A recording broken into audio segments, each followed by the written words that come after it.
오늘 우리에게 주시는 하나님의 말씀은 마태복음 26장 75절 우리 같이 한 목소리로 받들어 읽겠습니다. 이에 베드로가 예수의 말씀에 다 굴기 전에 내가 세 번 나를 부인하리라 하심이 생각나서 밖에 나가서 심히 통곡하니라. 아멘. 사람은 짐승과 다른 점은 생각하는 동물이다라고 얘기를 합니다. 여러분들 지금 무슨 생각하세요? 생각하시잖아요. 네, 저를 생각해 주신다고 고맙습니다. 자, 생각하는 것에 따라서 우리가 반응을 할 수 있어요. 정말 사랑하는 마음으로 자꾸 이게 그 어떤 대상에 대해서 사랑하다 보면 그리워지고 만나고 싶은 것이 참 얼마나 신기합니까?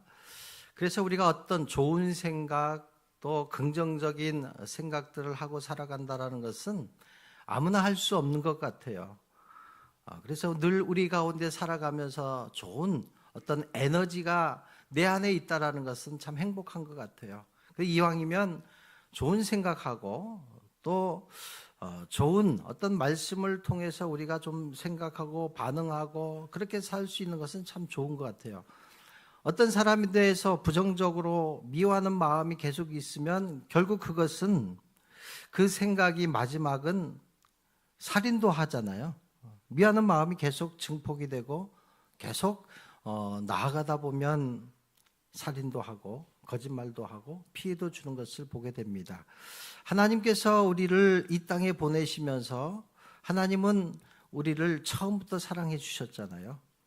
계속 우리를 지켜보면서 계속 그 사랑이 폭이 넓어지면서 결국은 극단적인 생각은 본인이 직접 인간의 옷을 입고 이 땅에 오신 거잖아요. 그리고 우리를 위해서 예수님은 죽으셨던 것처럼 그 사랑의 마지막 끝은 뭘까요? 자기 자신을 내어놓고 그리고 저와 여러분들 살려주셨다. 이것이 하나님의 생각이 결국은 저와 여러분들을 살려주셨다. 그렇게 생각을 합니다. 한 지혜로운 수도사가 흙을 고르고 있는 젊은 수도사에게 다가왔습니다. 스승 수도사가 젊은 수도사에게 단단한 흙 위에 물을 부어보라고 그랬습니다. 자, 물을 부으니까 물이 다 밖으로 흘러버렸습니다. 그러자 이 스승 수도사가 망치를 들고 흙을 깨부수기 시작합니다. 그리고 다시 물을 부으라고 말을 했습니다. 깨어지고 부서진 그 흙에 물이 흠뻑 머금기 시작을 합니다. 그때 이 스승이 젊은 수도사에게 이렇게 말합니다. 우리 인간 안에 인간의 마음이 마치 흙과 같다. 굳어진 땅에 아무리 말씀이 들어가도 그 말씀이 심어지지 않기 때문에 열매를 맺지 못하는 것처럼 이 흙이 굳어지면 물이 들어가도 물이 흘러서 결국은 받아내지 못하는 것처럼 우리가 하나님의 말씀을 듣고 그 말씀 속에 살아간다고 하지만 내 마음밭이 굳어 있으면 결국은 마음이 우리 안에 들어오지 못한다라는 것을 말씀을 하고 있습니다. 성경의 역사를 보면 하나님의 사람들을 통해서 하나님은 일을 하시잖아요. 근데 다 하나님께서 하나님의 손에 빚어지고 만들어져서 영적으로 깨진 사람들의 이야기들이 성경에 기록되어 있어요. 어느 하나 깨어지지 않고 빚어지지 않은 사람들이 성경에 기록될 리가 없잖아요. 근데 왜 하나님은 정말 부족한 사람들을 하나님은 불러주셨을까? 부족하고 연약하기 때문에 깨지기 쉽기 때문에 하나님은 선택하신 것 같아요. 모세는 정말 단단한 사람이었잖아요. 근데 하나님이 깨부셨잖아요. 살인까지 하는. 그래서 하나님은 40년 동안 그를 깨부수기 시작합니다. 깨지고 난 다음에 모세는 이스라엘 역사의 가장 중요한 역할을 감당하는 사람으로 하나님은 빚어가셨습니다. 자, 야곱은 어떤 사람입니까? 좀 간교한 사람인 것 같아요. 야곱은 태어날 때부터 이 심성 자체가 좀 다른 사람에게 도움을 준다기보다는 다른 사람의 것을 뺏는, 그래서 형 에서의 장자권을 뺏었던 사람이었습니다. 그 인생의 마지막은 험악한 인생을 살았다라고 얘기를 하는데, 그 험악한 인생은 누구 때문에 살았어요? 자신의 욕심과 자신의 어떤 그 생각과 행동에 의해서 결국은 험악한 인생을 살았지만, 하나님은 야곱을 빚어가시고 마지막까지도 하나님은 계속 바꿔가셨잖아요. 마지막에 엄청난 축복을 주셨어요. 정말 이 마지막에 모든 것들을 다 해결해 주시면서 편안하게 눈을 감게 해주시고, 그리고 야곱의 12지파를 통해서 하나님의 나라를 계속적으로 오늘날까지 이루어 가셨던 것을 보게 됩니다. 자, 오늘 말씀을 통해서 인간적이고 다혈질적인 베드로를 다루시고, 또한 예수 그리스도의 말씀을 통해서 섬세한 손길을 통해서 쓰시기에 합당하도록 하나님이 만들어 가시는 그 베드로, 오늘 저와 여러분들에게 주신 말씀이에요. 우리가 세상적으로 실패할 수밖에 없는 그런 DNA를 가지고 우리는 이 땅에 태어나요. 죄성을 가지고 이 땅에 태어납니다. 그런데 하나님의 손에 붙들림 받게 되면 하나님은 정말 섬세하게 우리를 만들어 가십니다. 그 장면을 한번 같이 우리 한번 보고자 합니다. 말씀 속으로 들어가도록 하겠습니다. 기대감이 있으면 이 말씀이 여러분들의 삶 속에 그대로 심겨집니다. 자, 말씀에 한번 집중을 하시면서 보도록 하겠습니다. 자, 예수님께서 십자가에 지식이 잡히고 십자가에 지식이 전날 몇 시간 전에 예수님은 제자들을 불러놓고 최후의 만찬을 하십니다. 그러면서 뭐라고 말씀하시냐면 너희가 다 나를 버릴 것이다 라고 얘기를 합니다. 몇 시간 전이에요. 자, 그런데 다혈질적인 인간적인 참 그 인간적인 것 때문에 예수님은 더 베드로를 사랑했을 수도 있을 것 같아요. 근데 베드로는 뭐라고 얘기를 합니까? 나는 죽는 한이 있어도 예수님과 함께 죽겠습니다. 나는 절대로 예수님 부인하지 않겠습니다. 참 멋있습니다. 다른 사람들은 다 버려도 저만큼은 내 목숨 걸고 예수님을 지킬 것입니다.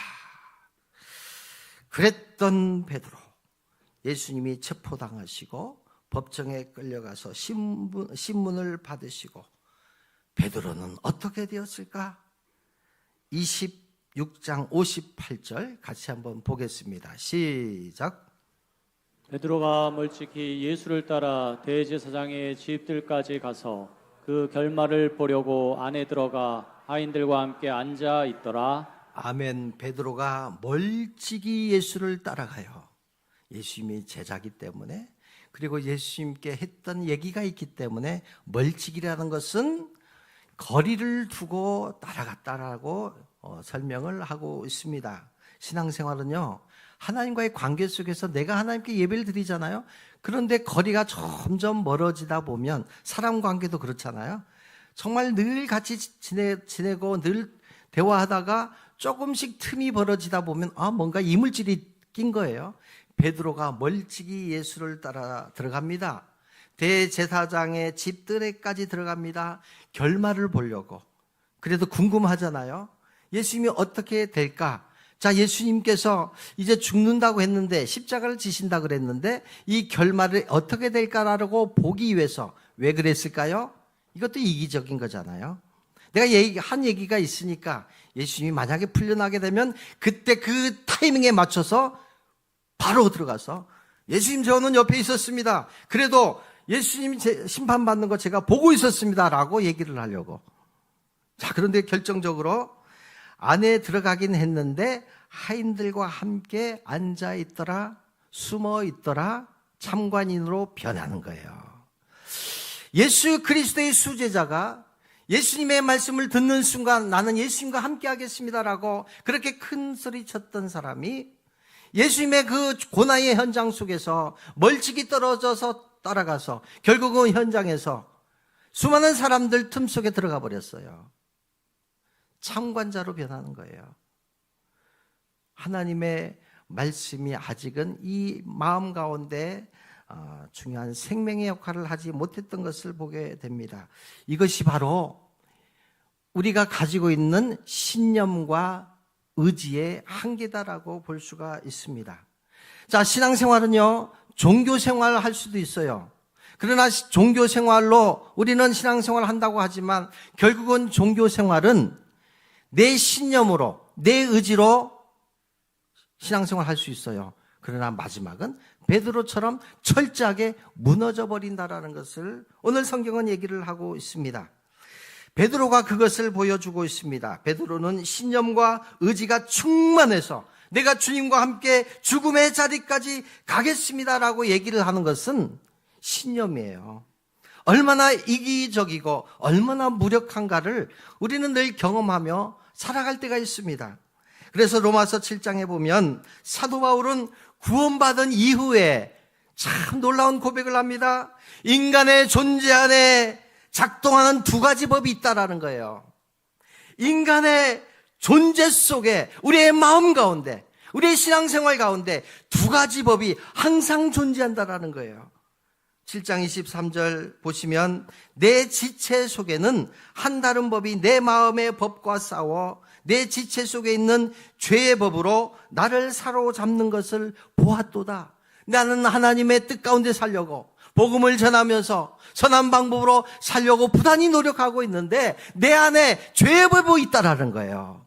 내 안에 이 죄성이 이 땅에 태어나면서부터 이 죄의 법이 하나님의 법을 늘 충돌하고 있는데 내 의지로 이겨보려고 신념으로 이겨보려고 노력했더니 결국은 내가 실패하더라. 이렇게 설명을 하는 장면이 나와 있습니다. 사랑하는 성도 여러분, 우리가 살아가면서 이 신념과 의지는 굉장히 중요합니다. 왜냐하면 세상의 모든 일들은 신념과 의지를 통해서 극복이 되기 때문에 그렇지 않습니까? 어려움이 왔을 때 신념이 있어야 그것을 이겨낼 수 있어요. 자기 의지가 있어야 그래도 어려운 때에 정말 우리가 유혹이 많은 때에 내 자신을 지켜낼 수가 있습니다. 문제는 영적 세계에도 이 땅에 존재한다는 것을 우리는 모르고 산다라는 거예요. 믿음을 가지고 영적 세계에 들어와도 늘 우리 안에 이 신념이 우리를 잡아먹기 때문에 그래서 우리 안에 이 영적인 능력을 가지고 살지 못하면 우리는 늘 충돌 속에 넘어질 수밖에 없다. 사도 바울은 이 말씀을 하고 있습니다. 문제는 내 의지가 강한가? 내 믿음의 능력이 강할까? 오늘 이 말씀을 통해서 여러분들이 한번 스스로 진단해 봤으면 좋겠습니다. 사도 바울은 경험하고 나서 이 두 가지 법에 충돌되면서 결론을 이렇게 얘기를 하고 있습니다. 오호라, 나는 곤고한 사람이로다. 나는 연약한 사람이로다. 이 사망의 몸에서 누가 나를 건져내랴? 나는 곤고하다라는 거예요. 복음을 가지고 살아가지만 결론은 나는 연약하기 때문에 내 신념으로는 하나님의 말씀을 가지고 복음을 전하며 살아간다고 하지만 나는 곤고하기 때문에 나는 넘어질 수밖에 없었다라는 결론에 이르게 된 것을 보게 됩니다. 자, 그러면서 사도 바울은 8장으로 넘어가면서 그러면 어떻게 살아가야 될까? 어떻게 영적 생활에서 승리할 수 있을까? 8장 1절과 2절에서 이렇게 말씀하고 있습니다. 같이 한번 읽겠습니다. 시작.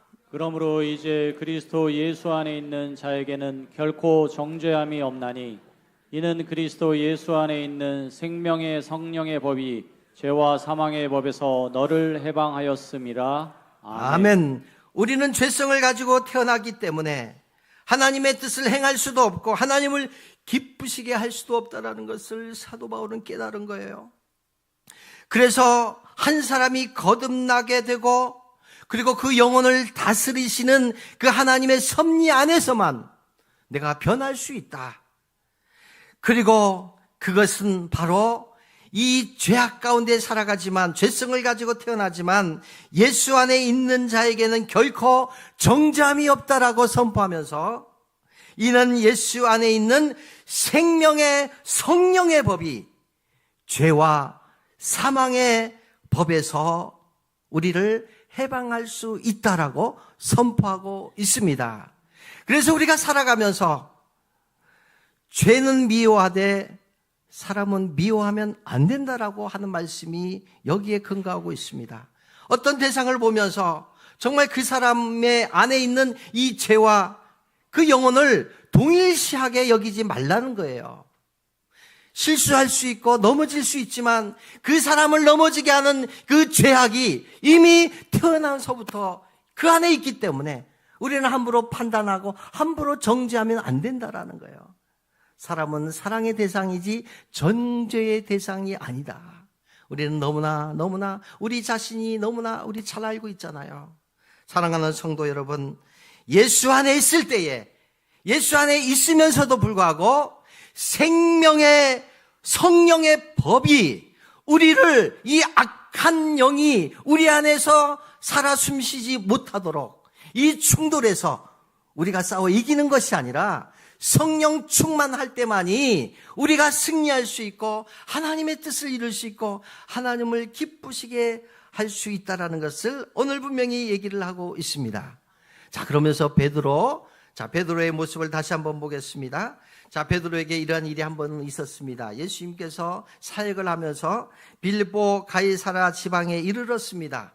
제자들에게 궁금한 게 있었어요. 제자들에게 한번 시험을 해보고자, 너희는 나를 누구라 하느냐라고 물었더니 거기에서도 어김없이 다혈질이고 인간적인 것은 좋은 거잖아요. 그런데 급한 베드로가 앞서서 얘기를 합니다. 뭐라고 얘기를 했을까요?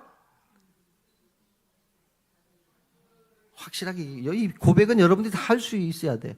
너희는 나를 누구로 하느냐 예수님이 오늘 나에게 물은다면 이 한마디 때문에 교회가 탄생을 한 거예요. 너희는 나를 누구로 하느냐? 예, 주는 그리스도십니다. 살아계신 하나님의 아들이십니다. 내가 믿습니다. 믿으시기 바랍니다. 예수님은 이 땅에 우리를 위하여 오신 기름 부음 받은 그리스도십니다.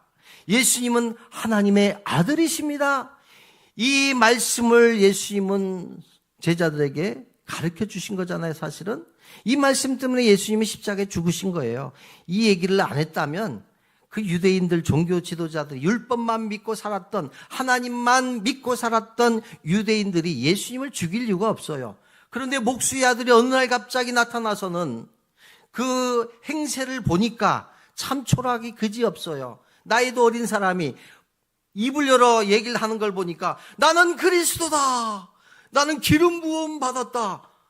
아니, 여러분들 우리 똑같이 동일하게 지내다가 어느 날 갑자기 산에 갔다 오더니 나는 기름 부음을 받았다. 나는 하나님의 아들이야 라고 하면 가만두겠어요?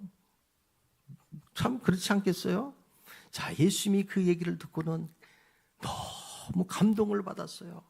놀라움이 넘쳤어요. 이것을 뭐라고 해요? 원더풀이잖아요. 원더풀. 우리 옆에 분들이 한번 해보세요. 원더풀 이쁘십니다. 한번 해보세요. 원더풀 멋지십니다. 한번 해보세요.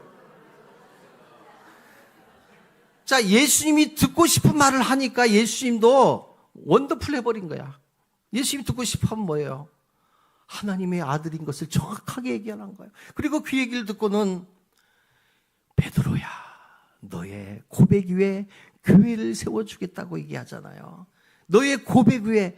그래서 이 교회는 망하지 않아요. 이 교회는 하나님께서 작정해서 저와 여러분들 위하여 이 교회를 세워주셨고, 그리고 예수 그리스도의 보혈의 핏값으로 이 교회를 세워주셨기 때문에 교회가 힘들어지기도 하고 많은 사람들이 떠나기도 하고 넘어질 것 같지만 교회는요, 하나님이 주인이기 때문에 하나님은 손해보는 법이 없어요. 흔들면서 많은 사람들이 상처받고 나가지만 다시 그곳에 다시 하나님께서 견고히 세워주신다라는 거예요. 우리는 많이 경험했잖아요. 사랑하는 성도 여러분, 이랬던 베드로가 그러면서 이 고백을 들은 다음에 예수님께서 뭐라고 얘기를 하냐면 예수님께서 참 놀라운 말씀을 하셔요. 뭐라고 얘기를 합니까? 이제 앞으로 내가 고난을 받을 것이다. 순환 예고를 처음 하거든요. 내가 고난을 받고 내가 십자가에서 죽을 것이다 라고 얘기를 했더니 거침없이 베드로는 뭐라고 얘기를 했을까요? 절대로 그런 일은 없을 겁니다. 그런 말은 택도 없는 소리입니다. 이게 신앙으로 했을까요? 신념이잖아요. 예수님이 그렇게 얘기를 하니까 나를 왜 이 땅에 오셨다는 것도 알고 내가 예수님을 통해서 내가 구원받은 것도 마음속에 있는데 예수님께서 나를 위해 죽으신다고 하니까 저는 끝까지 예수님 지킬 겁니다. 그런 말씀 하지도 마십시오. 했더니 예수님이 뭐라고 얘기를 합니까? 자, 예수님이 하신 말씀 마태복음 16장 23절 말씀인데 우리 같이 한번 과연 나도 그래도 우리는 결과적으로 보고 있기 때문에 한번 베드로를 한번 베드로의 내용에 대해서 예수님이 뭐라고 하는지 한번 보겠습니다. 시작. 사탄아, 내 뒤로 물러가라. 너는 나를 넘어지게 하는 자로다. 내가 하나님의 일을 생각하지 아니하고 도리어 사람의 일을 생각하는도다. 하나님은 영이시기 때문에 정확하게 베드로의 생각을 정확하게 보신 거예요. 베드로 안에 있는 그 생각은 뭘까요? 하나님의 일을 먼저 보는 것이 아니라 사람의 생각을 예수님은 보시고 하나님의 뜻을 이루기 위해서는 내 신념과 생각을 내려놔야만이 하나님의 뜻을 이룰 수 있고 하나님을 기쁘시게 할 수 있기 때문에 베드로의 그 중심을 보시면서 사탄이라고 이건 좀 지나칠 것 같아요. 그런데도 사탄아 물러가라고 얘기를 하는 거예요. 사람의 일이 하나님의 일보다 결단코 앞서면 안 된다라는 것을 말씀했던 장면이 성경에 기록이 되어 있습니다. 사랑하는 성도 여러분, 모든 사건을 통해서 베드로를 통해서 예수님께서 베드로의 인생 안에 행하시는 첫 출발은 뭐냐면 내 신념과 의지를 가지고 신앙생활을 하면 안 된다. 그래서 예수님은 베드로를 깨트리기 위한 작업으로 오늘 본문은 이렇게 말씀하고 있습니다. 이런 깨어짐이 없이는 굳어진 신념과 내 의지에 산산조각나지 않고서는 말씀이 내 안에 들어오지도 못하고 열매를 맺지 못하기 때문에 오늘 예수님께서 저와 여러분들 가운데 찾아오시고 있습니다. 오늘 본문 말씀의 그 내용들을 보면 법정에 서신 예수님의 채찍을 맞고 뺨을 맞고 폭력을 당하실 때 베드로는 곁에 보면서 너무너무 두려운 마음이 생깁니다. 한 소녀가 와서 베드로에게 묻잖아요. 너도 예수님의 제자지라고 했더니 이 베드로는 뭐라고 합니까? 아니야. 두 번째 너도 예수님의 제자인 거 내가 봤어 했더니 베드로는 뭐라고 해요? 따라해 보세요. 나는 아니야. 따라해 보세요. 이렇게. 나는 아니야. 또 찾아와서 아니 나는 봤는데 너 분명히 예수님과 함께 있는 거 봤어. 베드로 여기까지 가면 안 되는데 뭐라고 해요? 저 사람은 죽어 마땅해. 나를 위하여 오신 예수님을 저주까지 했잖아요. 이게 신념이에요. 신념으로 신앙생활하면 우리도 이렇게 될 수 있어요. 신념으로 직분을 감당해서 하다 보면 내 의가 쌓여서 결국 우리도 모르는 사이에 다시 예수님을 십자가에 못 박게 할 수도 있다는 것을 우리는 분명히 깨달아야 됩니다. 자, 그런데 놀라운 사건이 일어납니다. 몇 달 이후에 베드로가 예수님의 이름을 선포하다가 공회에 소환을 받게 돼요. 그리고 예수님을 십자가에 못 박혀 죽으라고 외치렀던 그 종교 지도자 앞에서 예수님은 붙잡혀 오게 됩니다. 예수님과 동일하게 그 공회에 잡혀서 이제 그 종교 지도자들이 예수님께 이 베드로에게 뭐라고 하냐면 다시는 예수의 이름으로 말하지도 말고 가르치지도 말라. 위협을 하는 거예요. 이때 베드로가 뭐라고 얘기를 할까요? 자, 사도행전 4장 9절과 20절 말씀 같이 한번 읽겠습니다. 시작. 베드로와 요한이 대답하여 이르되 하나님 앞에서 너희의 말을 듣는 것이 하나님의 말씀을 듣는 것보다 옳은가 판단하라. 우리는 보고 들은 것을 말하지 아니할 수 없다 하니 아멘. 아멘. 자, 이 말씀 이해하시죠? 이랬던 베드로가 어떻게 이렇게 변할 수가 있을까? 이 마음에 두 가지의 마음이 충돌했는데 결국은 이긴 거잖아요. 하나님의 영, 성령의 법이 죄악된 속에서 늘 실패자의 삶을 살았던 그 법을 이겨버렸어요. 어떻게 이길 수 있을까? 그것은 성령을 통해서만 가능하다라는 것을 우리가 볼 수 있어요. 사도행전 2장에 들어가시면 예수 그리스도가 부활을 경험하고 많은 사람들이 경험을 합니다.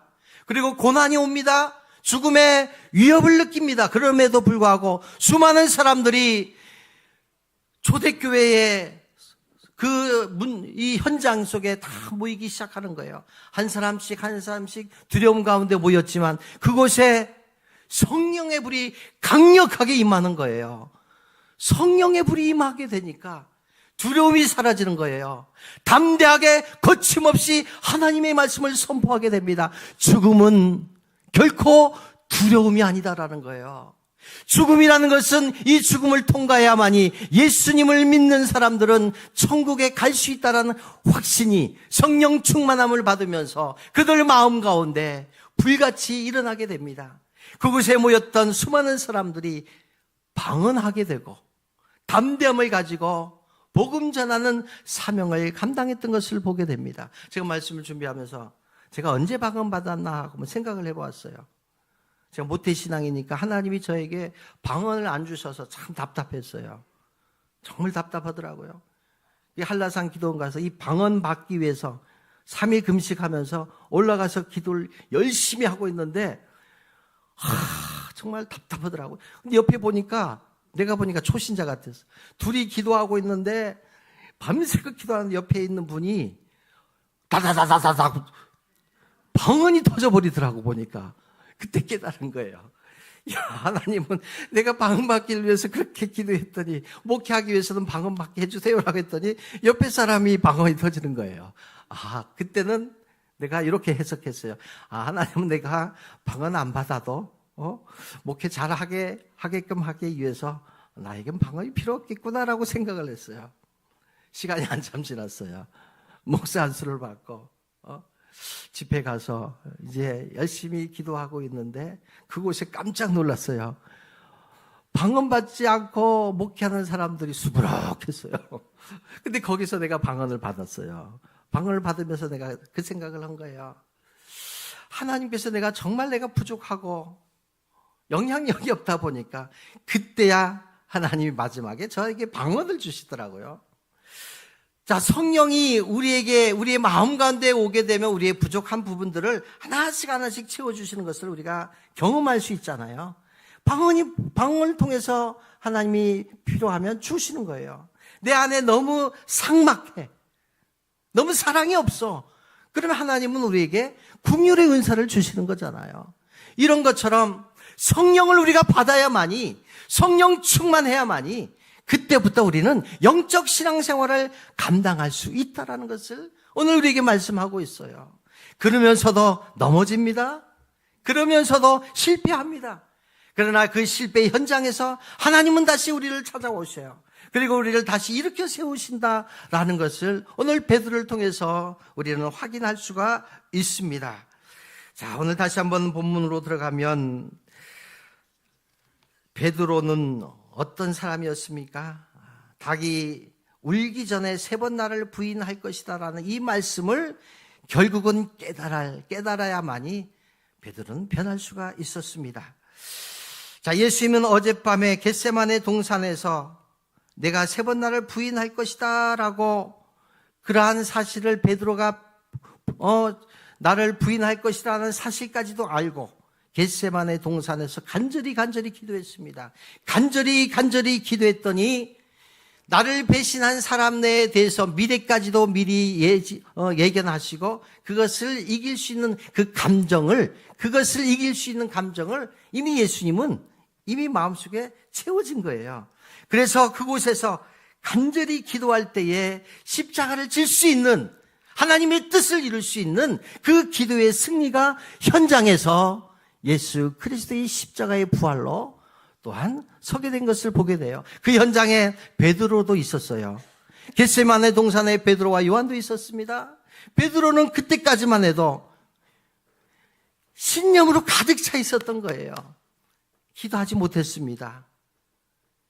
그리고 초막셋을 지어서, 저도 이왕이면 예수님 초막셋 지어서 그곳에 저도 예수님 옆에서 제가 예수님 지키겠습니다. 이게 신앙인가요? 신념 아니겠어요? 우리가 신앙생활을 하면서 이럴 수 있다라는 것을 우리는 겟세마네에서도 예수님은 베드로에게 말씀해 주셨던 것처럼 완전히 깨져야만이 성령을 받게 되고, 그리고 성령을 통해서 우리가 은혜 받는 것은 말씀을 통해서 또한 우리가 은혜 받을 수 있습니다. 동일한 본문이 누가복음 22장 60절에서 62절까지 나오는데 우리 같이 한번 읽겠습니다. 시작. 베드로가 이르되 이 사람아 나는 내가 하는 말을 알지 못하노라고 아직 말하고 있을 때 닭이 곧 울더라. 주께서 돌이켜 베드로를 보시니 베드로가 주의 말씀 곧 오늘 닭 울기 전에 내가 3번 나를 부인하리라 하심이 생각나서 밖에 나가서 심히 통곡하니라. 아멘. 예수님을 부인하는 그 순간 닭이 울기 시작합니다. 저는 말씀 준비하면서 아마 닭이 그 베드로의 모습을 보면서 닭도 베드로를 보면서 어떻게 꼭 기억했을까 참 생각을 해봤어요. 참 기가 막히지 않았겠어요? 닭도 왜 나를 자꾸 닭에다가 집어넣냐, 닭도 열받았을 거 아니에요. 예수님은 자꾸 그러면서 닭도 그 현장에 있었으니까 저 베드로 보면서 어떻게 했을까요? 우리 강봉상 한번 꺾여 한번 해보세요. 꺾여 크크크크 했을 것 같아. 사랑하는 성도 여러분, 베드로는 그 신념으로는 본인이 깨지지 않아요. 그 현장에서 예수님은 베드로를 보셨어요. 그 베드로를 향한 예수님의 눈길은 어떤 눈길이었을까요? 야, 나를 배신해. 참 인간적으로 너 그럴 수 있어? 그러지 않았을 거예요. 그 겟세마네 기도가 승리하게 했잖아요. 긍휼의 마음으로 늘 넘어지는 그 베드로를 다시 일으켜서 해야 되겠다. 그래서 내가 3번 나를 부인하리라, 이 말씀이 굳이 예수님이 이 말씀을 안 하셔도 되는데 굳이 베드로에게 이 얘기를 한 이유가 뭐예요? 너는 실패할 거야. 너는 그 실패의 자리에서 다시 내가 한 얘기들을 곰곰이 생각해 보면 너가 실패자에 깨져야만이, 그리고 내 눈길을 봐야만이 너는 다시 일어설 수 있어. 그때 성령이 너의 마음을 붙잡아 주실 것이고 너는 그때 성령을 의지해야만이 이 난관을 해결하고 일어설 수 있어. 오늘 예수님의 눈길을 여러분들 기억하시기 바랍니다. 예수님은요, 여러분들의 마음을 다 보시는 거예요. 강력한 레이저로 여러분들 다 보고 계시는 거예요. 한 사람 한 사람. 여러분들 예수님의 레이저를 맞아야 돼요. 예수님의 레이저를 맞아야만이 내 스스로 깨달을 수 없어요. 예수님의 눈길을 맞아야만이 내가 그 순간 말씀이 생각이 나는 거예요. 맞고 변화되는 것이 아니라 이미 우리는 이제까지 신앙생활 하면서 무수히 많은 말씀을 들었습니다. 연초에도 말씀을 뽑았어요. 그 말씀이 갑자기 생각이 나요. 말씀이 생각이 나서 심히 통곡했다라는 건 뭐예요? 말씀이 생명이 되어서 우리 마음 가운데 들어오니까 이 말씀이 성령 충만함으로 바뀌게 되었고, 성령 충만함을 통해서 우리의 굳은 신념과 자아가 산산이 조각이 되는 거예요. 완전히 부스러지는 거예요. 그때 베드로는 새롭게 새로운 인생으로 탈바꿈했던 것을 보게 됩니다. 사랑하는 성도 여러분, 결론의 말씀입니다. 우리가 얼마나 예수님을 바라보고 살아가고 있을까? 예수님의 말씀에 집중하고 있을까? 정말 여러분들 이 말씀을 꼭 붙잡으시기 바랍니다. 우리는 실패할 수 있어요. 날마다 실패합니다.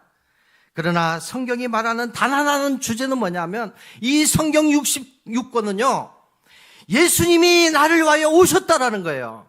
예수님이 나를 위하여 십자가를 지셨다라는 거예요. 예수님을 붙잡아야만이 우리가 위로받을 수 있고 회복할 수 있다라는 말씀을 구약과 신약 이 전편의 말씀을 통해서 오늘 우리에게 주시는 말씀이에요. 예수님의 말씀을 듣는 것이 전제가 돼야 돼요. 예수님의 말씀이 우리 마음 가운데 들어와야만이 내 자신이 죄인이라는 것을 깨닫고 베드로처럼 같은 상황 속에서도 이 말씀이 내 안에 작동을 하니까 심히 통곡했다는 거잖아요. 통곡해야 돼요. 울어야 돼요. 그래야 내 안이 완전한 신념과 자아가 부서져야만이 부서진 그곳이 새롭게 거듭나는 출발점이 되어야 된다. 오늘 이 말씀을 베드로를 통해서 저와 여러분들에게 해주고 있습니다.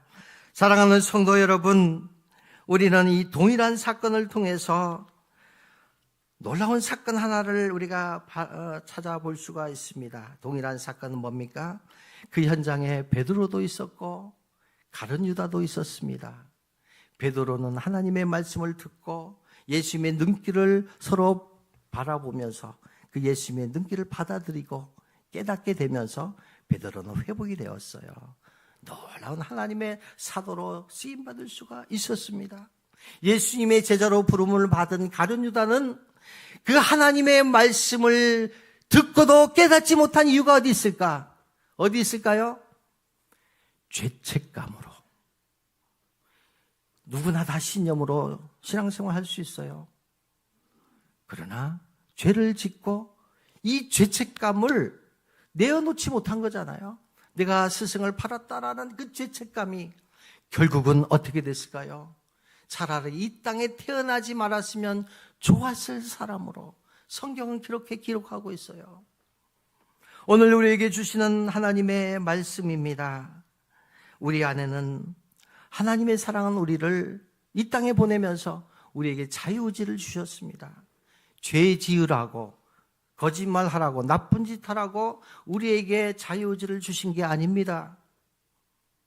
하나님의 일을 하라고, 좋은 생각하고 좋은 일 하라고, 복음 전하라고 그 방법으로 우리에게 자유의지를 허락해 주셨습니다. 베드로는 말씀을 깨닫고 이제는 새로운 인생을 살았던 것을 보게 됩니다. 오늘 우리에게 주시는 하나님의 말씀, 닭이 울기 전에 3번 나를 부인하리라라는 이 말씀을 듣고 깨닫지 못했다면 베드로는 그 인생이 어떻게 됐을까요? 참 뻔하지 않습니까? 주님은 나의 한계를 아십니다. 주님은 나의 연약함을 아십니다. 베드로에게 오셨던 주님은 오늘 저와 여러분들 한 사람 한 사람 찾아오십니다. 여러분들의 마음속에 어떤 생각을 하고 있고 어떻게 부족한지 다 예수님은 체크하고 있습니다. 여러분들의 인생을 세우기 위해서 주님은 이 땅에 오셨고 십자가를 지셨고 피 흘리셨고 예수님은 음부에까지 가셨습니다. 3일 만에 부활하셨습니다. 그리고 부활 후에 수많은 사람들에게 선포를 했습니다. 이제는 복음 증거하며 살아가라. 내 증인이 되라. 그러면서 천국에 올라가시고 천국에서 하나님 우편에 앉아 계시면서 세상에 남아있는 저와 여러분들을 위해서 중보하며 살겠다고, 하늘에 가서 미리 가서 준비하고 있겠다고, 너희들이 올 동안 내가 준비하겠다고, 너희들은 이 땅에 살아갈 동안 나는 천국에 가 있지만 말씀이 육신이 되어 이 땅에 오신 그 예수님을 늘 만나면서 말씀 속에서 살아가는 것, 그것이 예수님과 동행하는 삶이라고 말씀을 하시고는 그리고 천국에 올라가셨습니다. 그리고 성령을 받아야 돼. 성령 충만함을 받아야 돼. 그래야 내 안에 악한 영들을 물리칠 수 있고, 그래야 하나님의 자녀로 이 땅에서 평안을 가지고 기쁨을 가지고 살아갈 수 있다라는 말씀을 마무리하고 오늘 저와 여러분들에게 이 말씀을 부탁하면서 천국으로 가셨습니다. 오늘 이 말씀 마음에 품고 실패해도 낙심해도 다시 말씀 가운데 일어서고 승리하며 살아가시는 저와 여러분이 되시기를 주님의 이름으로 축원합니다. 아멘. 고마우신 아버지 하나님 감사합니다. 오늘 이 말씀을 마음에 품고 다시 한번 하나님의 말씀 속에 회복되고 그 회복된 가운데 하나님의 뜻을 이루며 살아가는 우리 모두가 될 수 있도록 축복하여 주시옵소서. 예수님의 이름으로 기도하옵나이다. 아멘.